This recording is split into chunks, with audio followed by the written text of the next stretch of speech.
Valerie Coleman is a composer and Grammy-nominated flutist. In 2020, she was named Classical Music Woman of the Year by NPR's Performance Today show, an honour bestowed on an individual who has made a significant contribution to classical music as a performer, composer, or educator. Her works have received many awards, and she has been commissioned by orchestras all over the country. We start this concert with her piece 7 O'Clock Shout, commissioned by the Philadelphia Orchestra in 2020. It's a 5-minute work inspired by the practice of applauding frontline and first responder workers each night that grew up during the COVID-19 epidemic. 7 O'Clock Shout uses ostinatos, a musical technique often found in jazz, in which a rhythmic motif is repeated to generate forward motion and, in this case, groove. The ostinato patterns are laid down by the bass section, while the English horn and strings float over it, gradually building up to that moment at 7 p.m. when cheers, claps, clanging of pots and pans, and shouts rang through the air of cities around the world. The trumpets play with an infectious rhythm, while a solo trombone boldly sings out an anthem in a traditional African call and response style.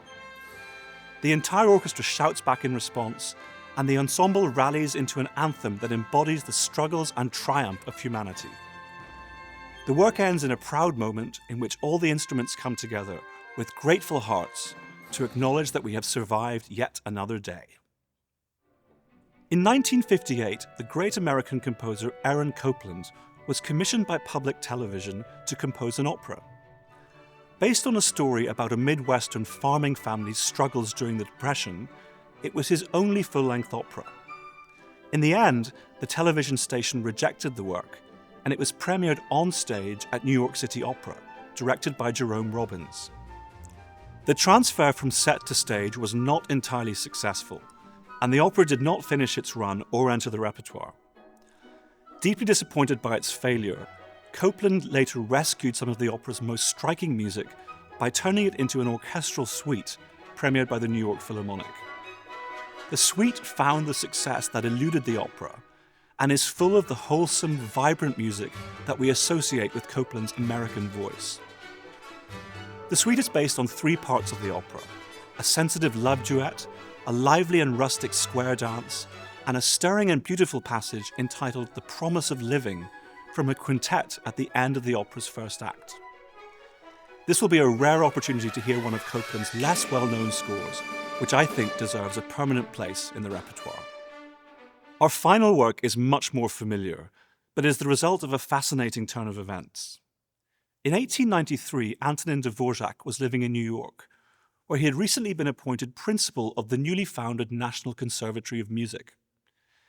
He had been brought to America because of his music's deep roots in his own native musical culture in Bohemia. It was hoped he would be able to help American composers discover their own musical culture, beginning a homegrown American musical style. Dvořák turned out to be the perfect composer for this project. He toured the country listening to Native American music, notably visiting Hiawatha Falls in Minnesota, where he was spellbound by Longfellow's epic work, The Song of Hiawatha. He also delved into African American spirituals, influenced by the great composer of black music, Harry Burleigh, who was one of Dvořák's composition students and who used to sweep the floors of the conservatory while Dvořák composed. Dvořák was captivated by both folk musics, noting that they each had many musical characteristics in common with his own Bohemian folk music. His comment on Negro spirituals have been a rallying call to American composers for generations.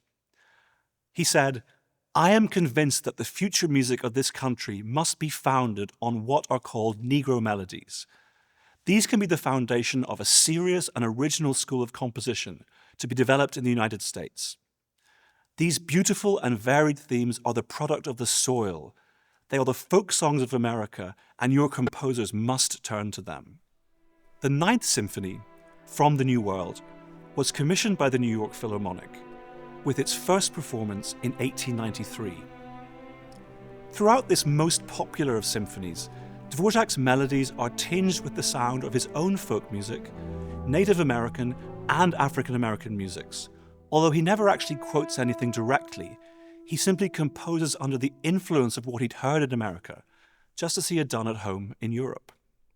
The first movement begins with a slow introduction, featuring a languid melody in the cellos. It's as if Dvořák is beginning his symphony with the musical equivalent of the saying, "Once upon a time." We hear that the work is tragic. Dvořák was uncomfortable in the bustle of New York City and longed to return home to his beloved Czech countryside. After the introduction, the first movement allegro is based on a striking rising theme that begins in the horns, instantly recognizable for its bucolic strength, conjuring up images of the Wild West. The second movement is the symphony's most famous. After a series of mysterious chords in the brass, an English horn begins a heartbreakingly beautiful melody that seems closely related to the Negro spiritual "Swing Low, Sweet Chariot."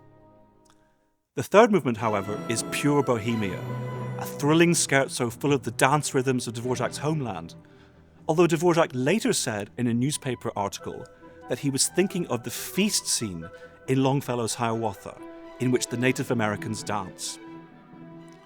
The finale is based on an E minor trumpet tune, later mined for gold by John Williams, meaning we can't help but hear it as reminiscent of The Empire Strikes Back, the Star Wars movie soundtrack. Towards the movement's end, the mysterious brass chords from the opening of the second movement return, and the work ends rather ambivalently. As I said, I believe the work to be tragic, reflecting Dvořák's homesickness. Yet the music has such stirring energy that it also represents the beginning of a new kind of American symphonism. The symphony ends with a beautiful effect, a radiant major chord played by the winds and brass.